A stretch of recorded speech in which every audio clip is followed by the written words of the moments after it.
Search for Common Ground specializes in finding creative ways to resolve conflict. In 1991, even before Israel and its neighbors started peace talks at Madrid, Search for Common Ground launched a project called the Initiative for Peace and Cooperation in the Middle East. The initiative is action-oriented. It's not an academic body that whose activities ends with the sessions of meetings.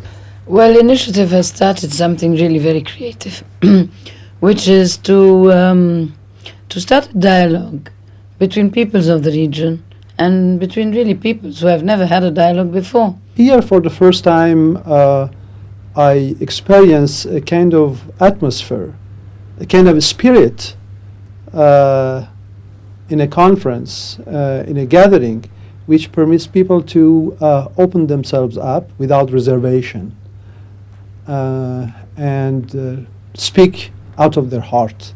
First, the uniqueness of the initiative, and that is trying to find the common ground, though there are a lot of problems and differences and controversies. Jean Levran is a very distinguished and well-known right-wing Israeli military man who had very fixed views about dealings with the Arabs and the Palestinians because of the initiative, and his interaction with people who he initially even refused to shake hands with have changed his attitudes, to some extent his views. I worked with him on a paper on security concerns or security regime in South Lebanon. When I first read the paper he wrote and he read the paper I wrote, we thought it would probably take us 3 years.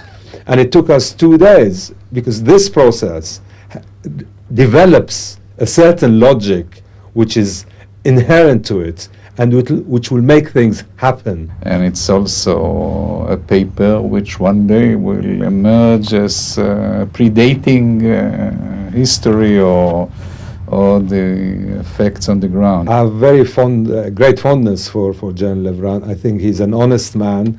I think he's an honorable man. I think he's a person who has the interests of his people at heart. I think he's very wrong on almost everything he says. He probably disagrees with me, but the fact that we can sit and talk with each other and agree on certain things it's outstanding. It's stupendous. It's what can I say? It's phenomenal.